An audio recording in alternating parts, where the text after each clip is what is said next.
Okay. Magandang tanghali po mga kababayan ko sa lungsod ng Maynila, mga batang Maynila, mga nanay at tatay ko, at ang mga minamahal kong lolo't lola. Sana po nasa mabuti kayong kalalagayan. Kami po ay may update sa inyo sapagkat may isa pong concerned citizen na nakuha na ng video at for so long, tahimik po yung Arten, no? Simula nung naupo tayo, talaga pong pinangako natin yan sa tao na pagtitinuin natin yung Arten Avenue na yan o Boulevard. No? Sa matagal na panahon, yan po ay nananamlay na sa mga krimen nangyayari. Ngunit kaninang madaling araw, meron pong isang insidente at ipinagpapasalamat ko sa malakas na loob ng isang netizen na nabidyohan. Pakita nyo nga yung video, yung insidente. Nabidyohan, uh, ayan po, binibiktima ho tong isang babae nitong dalawang gago na ito. No? Muntik pa saksakin. Biri mo, pera lang ang lakad eh. Eh,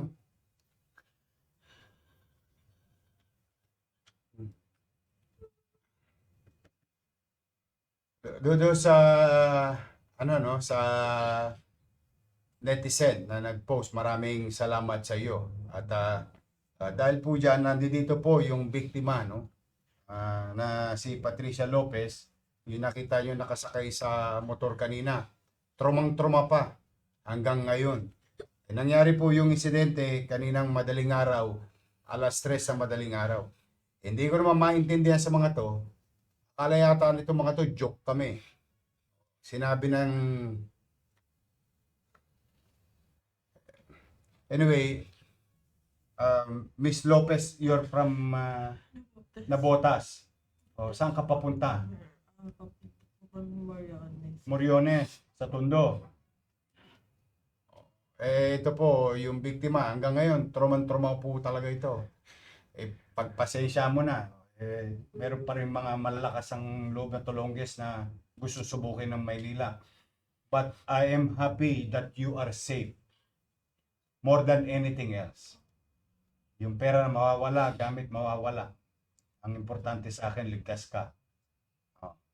Now, bilang tugon sa pang-aabuso, pambibiktima, kay Patricia Lopez, gusto po namin i-update kayo. Ayan, pasok mo yung dalawa na yan.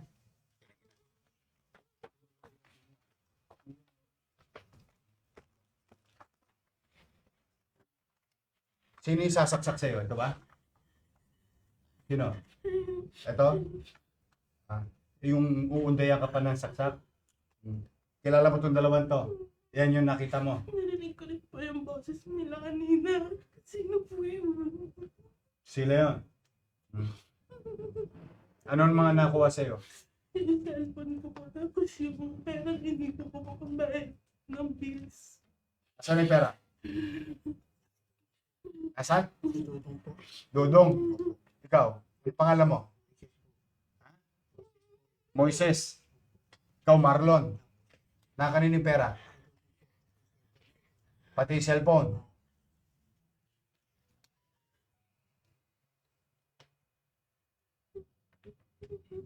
Ayun, ayun. Buwa ka ng ina nyo.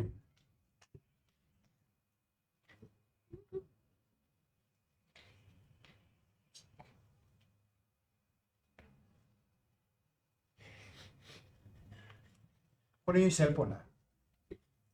Dito na sa operatiba natin, kinuha yung mga mga cellphone sa Ba't sino si Dudong? Ha? Tang ina mo. Sinungaling kami lahat ngayon. Ha? Siya ba yung nasa video? So wala ka doon. Hindi ka niya kasama. Anong ginasabi mong siya talagang tumira? Putang ina nyo, sasaksakin nyo pa yung babae eh.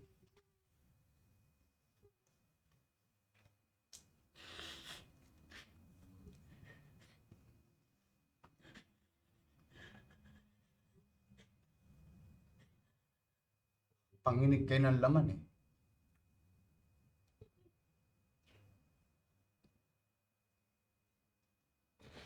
Ano si Dudok?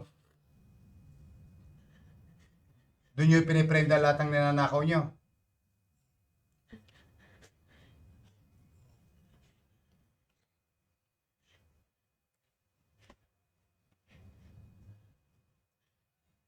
Na medical na to mga to.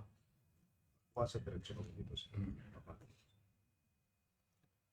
Anyway, muli, kami humihingi ng pasensya sa iyo na nangyari sa iyo yan dito sa Maynila.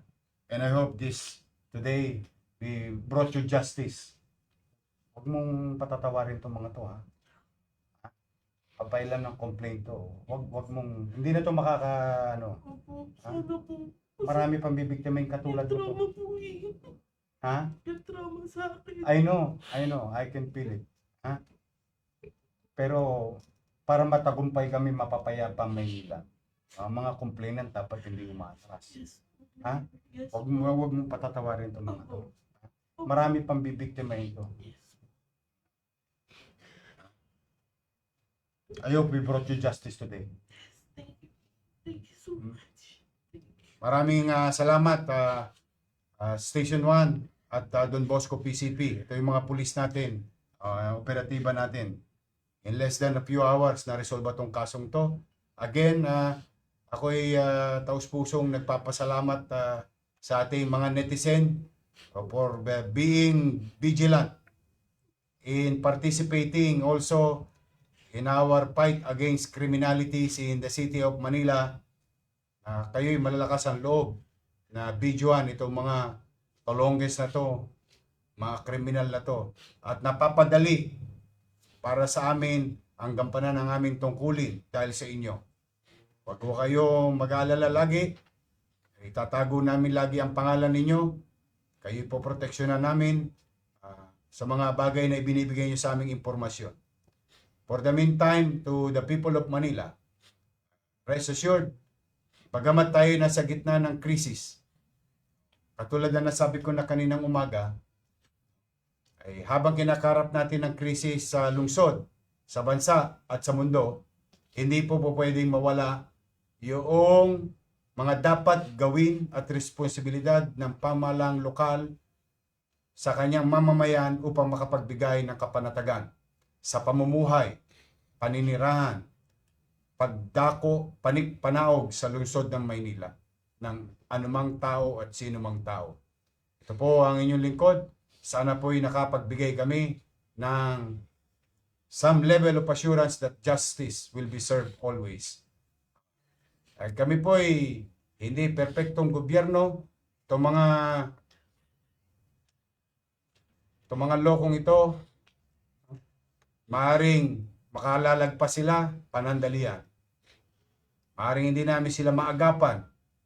Pero we'll make sure, matter of time, madala sila at mahuli. Pipilitin namin mapagtagumpayan na makapagbigay ng hustisya sa bawat biktima o bibiktimahin. Hindi naman. Now, sa mga tolongges, o ito, ilang oras lang, huli na. Huwag niyong subukin. Magbagong buhay na kayo. Lalo ngayon, hirap ang buhay ng tao. Tingnan niyo nangyayari sa mga biktima ninyo. Sa ating mga kababayan, hanggang dito lang po muna. Mag-iingat po kayo. Pumanatag kayo, may gobyerno sa Maynila. Pagpalain nawa kayo ng pong may kapal. Maraming salamat po.